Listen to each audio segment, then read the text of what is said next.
자, 한스킨 과학을 말하다 20번째 강독 이어가겠습니다. 지금 우리는 실제의 불확실성이라는 그 대목 언저리를 읽고 있습니다. 그 실제라는 게 그렇게 확실한 게 아니라는 거예요. 여러 차원이 있는 겁니다. 그래서 실체가 없다는 게 아니라 그 자체로 어, 다 드러내지 않는다는 겁니다. 그러니까 여러 차원들을 복합적이고 다층적으로 함께 다뤄야 한다는 거죠. 지금 19강 그 마지막 단락에서는 이성 중심주의의 한계를 짚었습니다. 우리가 늘 이성적으로만 살질 않아요. 배고플 때는 이성이 잘 작동하지 않습니다.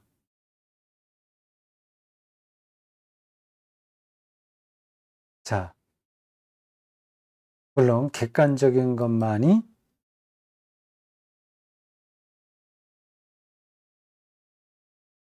실제하는 것이 아니겠느냐라고 반복할 수도 있겠다. 자연과학에서는 보통 그렇게 얘기하죠.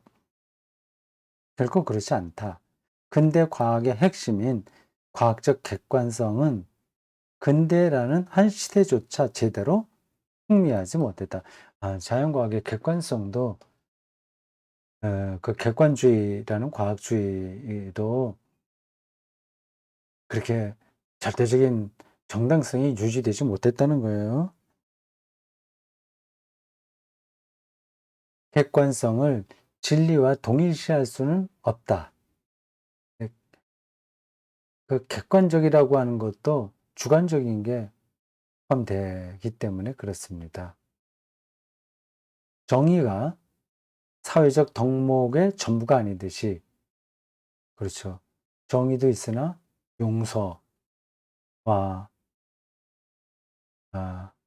사랑도 있죠. 객관성도 인식론적 덕목의 전부는 아니다. 객관성은 누구나 봐도 똑같은 결과가 나오는 거를 가리키지 않습니까? 구체적인 경우 정의와 자비가 상충하듯 객관성도 진리의 다른 차원과 상충한다. 객관적인 것처럼 보이는 물리학, 수학, 화학 공식이 실제의 유일한 척도는 아니기 때문이다. 음.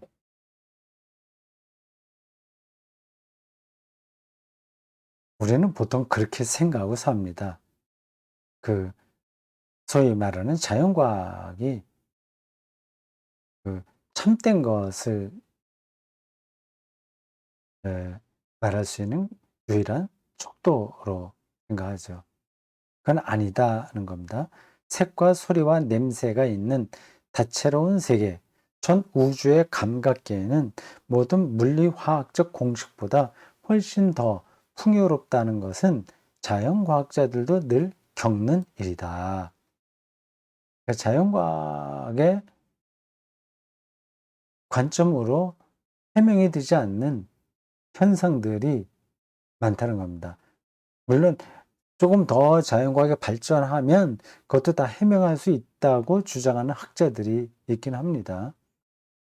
물리학자나 화학자도 다양한 파장과 진동수를 가진 무색의 전자기파를 지각하기 전에 이미 빨강, 노랑, 파랑, 초록이 천만 가지 조화를 이루는 것을 그때그때 상황에 따른 변화무쌍한 감정으로 보고 있다.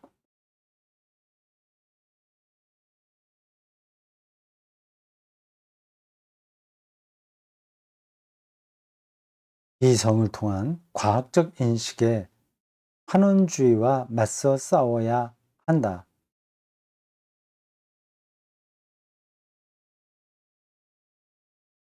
과학적인 인식의 환원주의. 모든 걸 다 이성으로 돌려버리는, 객관성으로만 돌려버리는 그 주장과 싸워야 된다. 그러면 그걸 무시해도 되냐? 객관성, 이성, 그건 아니죠. 무턱대고 이성과의 전쟁을 선포하는 종교는 이성이 오래 맞설 수 없다는 칸트의 말은 확실히 옳다. 그렇죠? 튜빙겐의 신학자 위르겐 몰트만이 올바른 대처법을 내놓았다. 위르겐 몰트만이요. 이분도 나이가 그 한스킹하고 비슷하죠.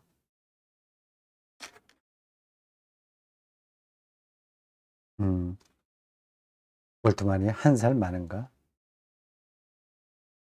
비슷합니다. 2017년, 8년 뭐 그 어간이에요. 신앙에 대한 계몽적 승리를 통해서는 이성조차 혼자 버틸 수 없어.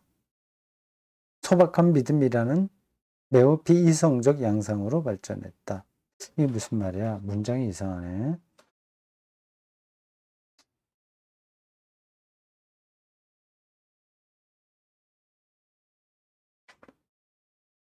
책을 직접 한번 보겠습니다. 문장이 와 닿지가 않네요.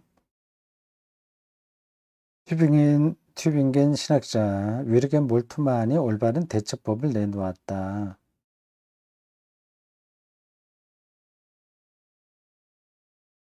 신앙에 대한 계몽적 승리를 통해서는 이성조차 혼자 버틸 수 없어. 이게 없어서라는 건가? 없어서겠죠. 없어서.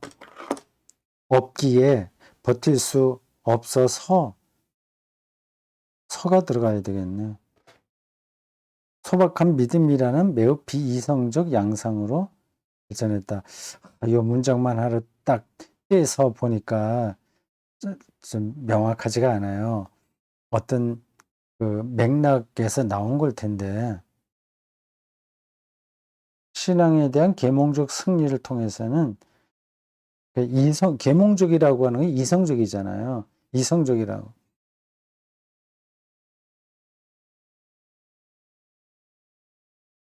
그러니까 너무 이제 계몽적이고 이성적인 공격으로 이 신앙을 무너뜨리려고 하다 보니까 그 믿음이 소박한 믿음이라는 비이성적인 쪽으로 발전해 버리고 말았다.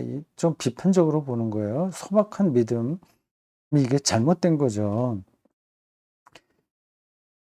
근데 그 믿음을 완전히 버리고 계몽주의를 따라갈 줄 알았더니 그렇지 않고 비이성적인 대로 가버렸다. 이게 문장이 이상하네요. 그냥 지나가겠습니다. 이 몰트만 어디에서 인용했나요? 49번 각주가 있습니다. 이렇게 제 책 여기에 각주가 나왔어요. Jürgen Moltmann, Theologie in der Welt der modernen Wissenschaften. 근대 과학 세계 안에 있는 신학. 그러한 논문입니다.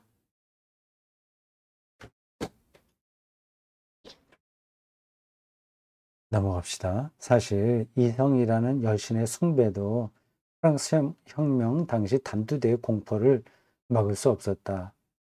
그렇게 합리적인 자연과학도 늘 이성적 기능만 발휘하는 것은 아니어서 때로는 불합리한 결과들을 초래하기도 한다. 과학마저도 이성적으로 떨어질 때가 있다는 겁니다.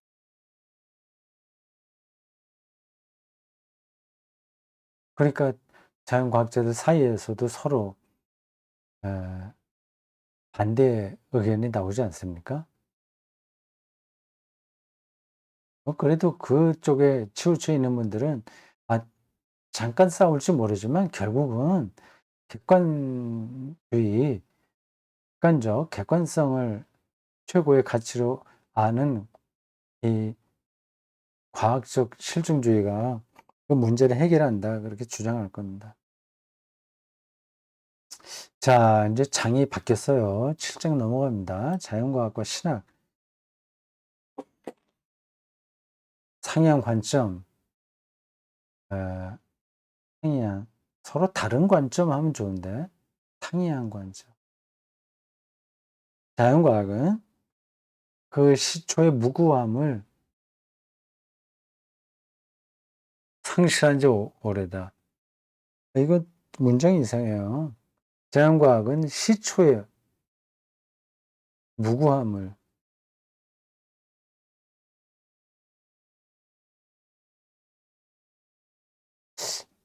그게 무슨 뜻이에요?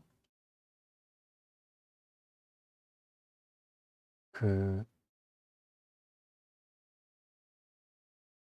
잠깐 사전, 잠깐 찾아보겠습니다.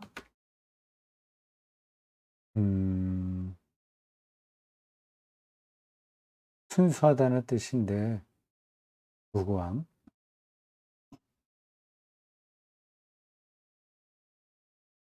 시초의 무구함이라고 하는 게 이상해요.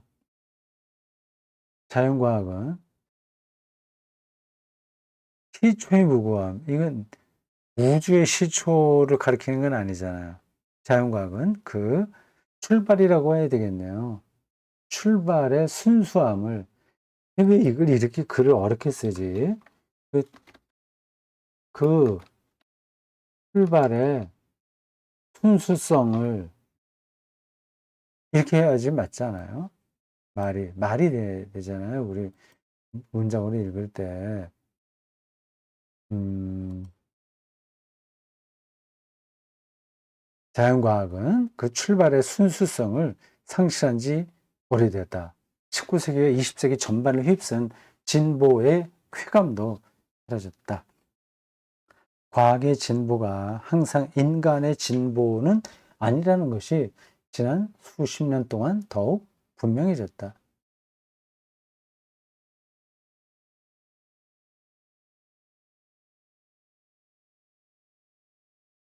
그렇죠. 자연과학이 그렇게 이성적이고 그렇게 객관적이라고 한다면 그 결과에 대해서도 정확하게 이해하고 진도를 내야 되는 거 아니겠습니까? 근데 그런 미래를 예측하지 못하니까 생태계도 무너지고 그 인간을 살상하는 무기도 많이 발전하고 그랬다는 것 같아요. 자연과학이 인간의 진보는 아니다. 자, 7장의 1번 자연과학. 토대는 되지만 전부는 못 된다. 원자력 공학, 유전공학, 집중의학, 집중의학이라고 하는 것이 있어요. 녹색혁명, 생산 자동화, 경제, 기술, 통신의 세계화 등 거의 모든 주요 과학, 기술적 진보는 예기치 않았거나 알아도 감수할 수밖에 없는 부정적 결과를 낳기도 한다. 당연하죠. 부정적 결과. 많이 낳죠. 20세기의 거품 경제가 붕괴되고 난 뒤에는 신자유주의 경제학자들도 이른바 금융시장이 자기 조정 기능을 가지고 이성에 의해 지배된다는 사실을 더는 믿지 않는다. 3000년기에도 지금이 3000년기입니다. 2000년대 들어온 거를 3000년기라고 해요. 기원 후 1년부터 999년까지가 1000년, 그리고 1000년부터 1999년까지가 2000년기, 2000년 이후는 3000년기라고 부릅니다. 세계 열강은 여전히 가난, 기아, 질병, 문명과의 싸움이 아니라 참 그렇죠. 이걸 극복하려고 서로 노력해야 되는데 그게 아니라 전방위적 군비 확장에 수십억 수십억 달러죠, 뭐. 달러까지. 달러씩. 돈 무지하게 많이 쓰죠. 투자하고 있다.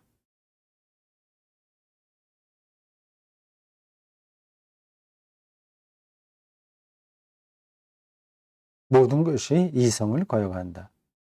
이성적이지 않다는 거죠.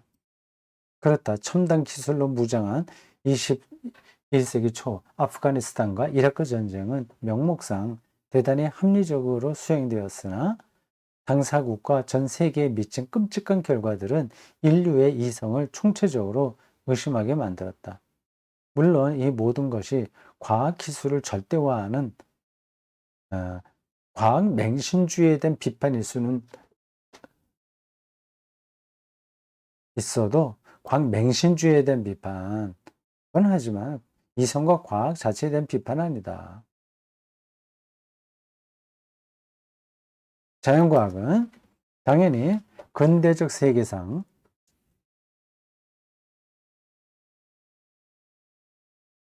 과학주의적인 세계상입니다. 이게 기본적으로 계몽주의 이후에 나타난 세계상이죠. 기술, 산업, 문명, 예술 전반의 토대가 되었다. 자연과학이. 그러나 모든 건물은 세계상을 건물이라고 표현한 거예요. 모든 건물을 오직 자연과학이라는 토대 위에만 세우려 하지 않을 때, 즉 모든 세계상과 구상, 계획하는 거예요. 모형과 관점의 상대성과 임시성, 사회적 조건과 윤리적 함의를 볼 때 자연과학적 방법에 인문사회학적 방법과 철학적 방법과 또 다른 방식으로 신학적 방법까지 허용할 때, 그러니까 모든 전문 영역이 통합적으로 같이 일을 추진할 때 비로소 자연과학의 역할은 정당한 평가를 받게 되는 것이다. 달리 말해 자연과학은 세계관을 만들지 말아야 한다. 세계관은 자기의 식으로 세계를 설명하는 거죠. 자기만의 관점으로 세계관을 세워놓는 거죠. 그렇게 되면 다른 게 들어올 수가 없는 겁니다. 과학 만능주의예요. 아무리 정밀하고 심오한 과학이라도 자기를 절대화해버리면 세상의 웃음기가 뭐야?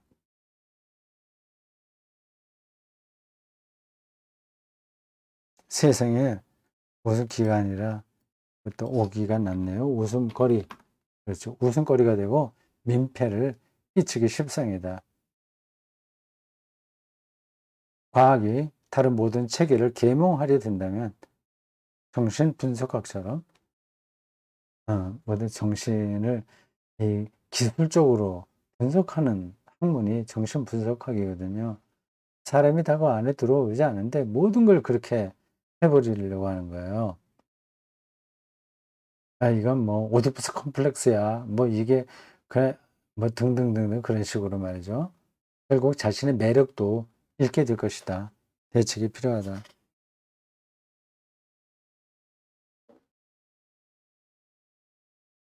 7장의 2번. 신학도 자기 비판이 필요하다. 이건 뭐 앞에서 여러 번 언급된 관점입니다. 관점은 다양하다. 자연과학자들에게는 당연히 데이터, 사실, 팩트, 현상, 작용, 과정, 힘, 구조, 발전에 대한 분석이 중요하다. 그러나 신학자들에게는 원한다면 철학자들에게도 최종적, 최우선적 의미와 목적의 문제나 가치, 이상, 규범, 결단, 태도의 문제가 당연히 더 중요하다. 세상이 어떻게 시작됐나, 어떻게 완성될 것인가, 이거 것을 총괄하는 존재가 있나 없나. 그리고 이 세상에서 어떻게 사는 게 바람직한 삶인가. 이런 문제가 중요한 거죠. 자연과학자들이 궁극적 결정적 진리의 제공자가 아니라는 것은 그들 스스로 기꺼이 인정한다. 오늘날 그들은 기존 입장을 바꾸거나 경우에 따라 완전히 취하할 준비가 그 어느 때보다도 잘 되어 있는 것 같다. 예. 그 시도와 오류라는 표현을 칼 포퍼가 했나 보네요. 아니면 그 제목인가? 한편 신학자와 철학자들도 같이 묶일 수 있습니다. 신학자와 철학자들은 자연과학과의 대화에서 겸손하고 자기 비판적이어야 된다. 그들은 직무상 신앙의 진리를 지키려 애쓰고 있지만 그렇다고 진리를 처음부터 결정적으로 소유한 사람들은 아니기 때문이다. 그들도 남들처럼 진리를 거듭 모색하고 그리고 진리에 다가갈 수 있으며 진리를 소유하는 게 아니라 다가간다는 거예요. 시도와 오류를 통해 배워서 자기 입장을 수정할 준비가 되어 있어야 된다. 신학이 불모의 독단론이 아니라 학문이기를 원하거든. 구상, 어떤 걸 구상한다, 생각하는 거죠. 비판, 재비판, 개선 등의 상호작용이 원칙적으로 가능해야 된다. 자연과학자들과의 논쟁에서 신학자들은 계몽주의 이래 비과학적인 것으로 드러난 권위에 의해 논증을 토론해서 끌어내거나 뭐 교황이 이렇게 얘기했어, 뭐 성경에 어떻게 기록됐어, 이런 식으로는 안 되는 거죠. 이른바 여기 그대로 나오네. 요 다음 문장 내가 읽지도 않았는데 제 머릿속에서 나오는 거 보면 한스 킹의 글쓰기나 요 논리 그게 저에게 굉장히 익숙한 것 같습니다. 이른바 성경과 교황과 근거를 캐묻지도 못하는 공유의 문헌의 무료성으로 뭐 잘못이 없다 이제 그 뜻이거든요. 도피하는 일이 없어야 된다. 자칫하면 자연과학자들의 논쟁하기 편해질 것이다. 여기 이런 식으로 하면 뭐 성경 몇 장 몇 절에 뭐라고 돼 있어. 그리고 성서 공유에 어디에 이렇게 나와 있어. 그런 말로 자연과학자들하고 논쟁하게 되면 자연과학자들은 오히려 그 사람들을 다루기가 쉽다는 겁니다.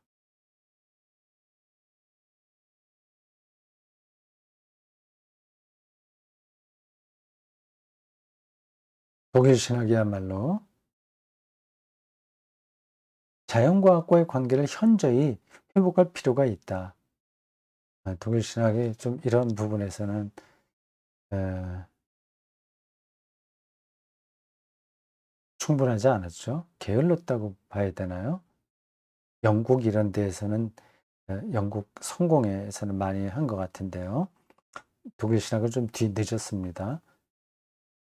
칼 바르트 학파는 이 바르트 학파의 영향이 커서 그렇습니다. 칼 바르트에게는 뭐 타종교 문제라든지 자연과학의 문제는 별로 중요하지 않았습니다. 근데 그 같은 시대나 그보다 좀 더 일찍 있었나 한 가톨릭의 떼아르드 샤르댕 이런 사람들은 대단히 과학적이었죠. 칼 바르트 학파는 자연과학과 대화하기 어려웠다. 브룬너 같은 사람은 좀 가능했는데 같은 시대에 있었는데 근데 바르트가 하도 어, 큰 영향력을 개신교 신학에 끼쳤기 때문에 브룬너는 음, 좀 영향력을 끼치기가 힘들었죠. 자연신학에 대한 역사적 반감 때문이다. 이게 히틀러 나치즘, 이게 자연신학에서 왔다고 보는 거거든요. 근데 속사정은 좀 복잡하니까 그냥 넘어가겠습니다.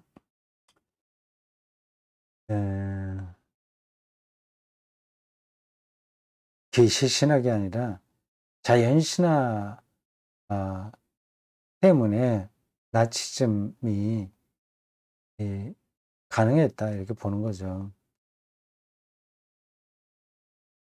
자연신학에 대한 역사적 반감 때문이었다. 루돌프 불트만 학파는 우주론을 경시하고 인간 존재의 규명에 집중했다. 실존적인데 떨어졌죠. 바르트는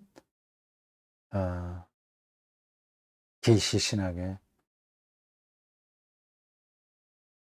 불트만은 인간, 개인 혹은 공동체 실존주의적인 작품.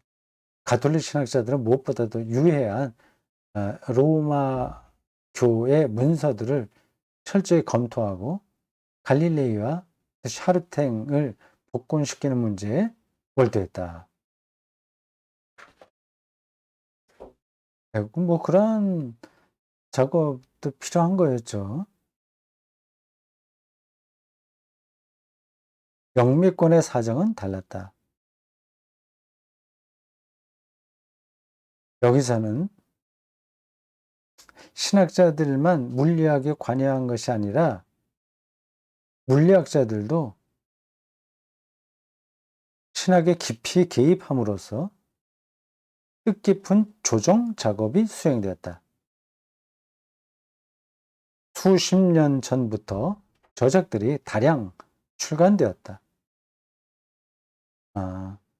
미국, 영국에서 많이 그랬군요. 물리학자이자 신학자인 이안 바버, 신학자이자 생화학자인 아서 피코크, 옥스퍼드니까 영국이고, 수리 물리학 교수이자 신학자인 존 홀킹원, 이 사람 이름은 많이 들었습니다. 케임브리지, 영국이네요. 이 모범적인 사례다. 사람들 각주에 달려 있어요. 나와 있습니다. 바버라고 하는 사람, 51번.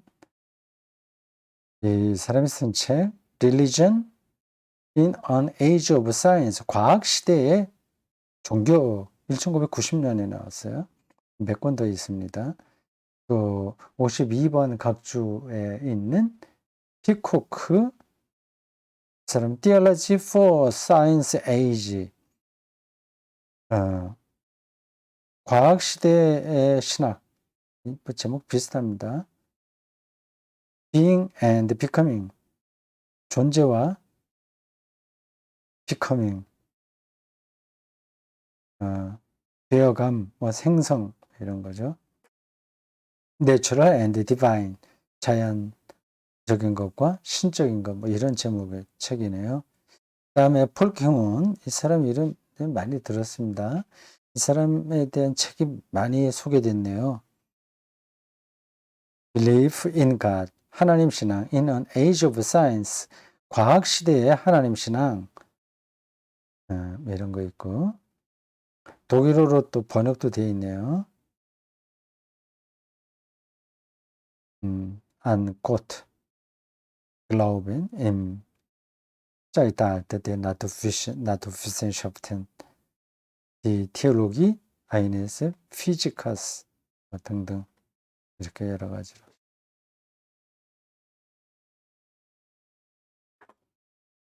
세 사람이 언급됐습니다.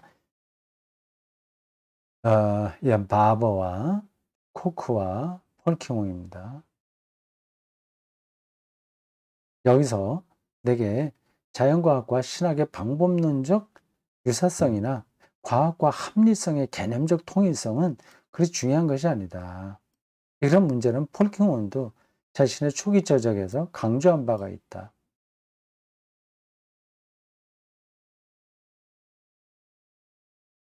내게 중요한 것은 자연과학과 정신과학, 특히 철학과 신학의 방법론적 독립성과 자율성이다.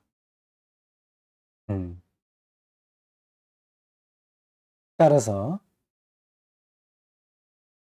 모든 방어적, 호기론적 태도는 나와 거리겁니다. 네, 방어적이고 호기론적인 수세적인가? 신학을 그런 입장에서 하는, 난 거기에 관심 없고, 뭘 지키기 위한 이런 거 아니고, 파넨베르크도 그 입장이 비슷합니다. 적극적이죠. 영미권 학자들과 달리 나는 자연과학의 결과들을 그리스 교부학에 나타나는 고전 헬레니즘적 교회들과 비교하지 않으려고 한다. 이런 작업은 나의 역사 비평적 연구에 충분히 포함되어 있다. 차라리 54번. 나는 자연과학의 결과들을 당대의 역사 비판적 성사 해석이 신구약 성경에서 밝혀낸 연구 결과들과 비교해 볼 생각이다. 자연과학의 결과들,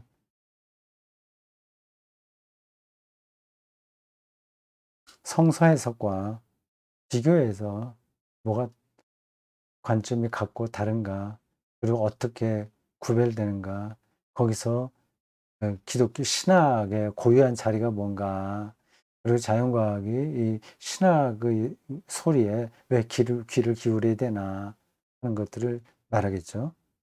자연과학과 비교할 때도 위대한 뉴턴의 고전 물리학에만 매달리지 않고 어차피 상대성 이론과 양자론과 해결하게 됩니다.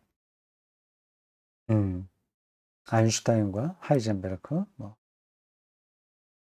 닐스 보어 다 나오겠죠.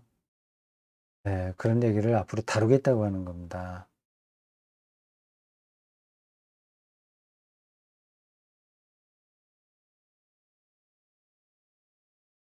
자, 여기까지 하겠습니다. 수고했습니다.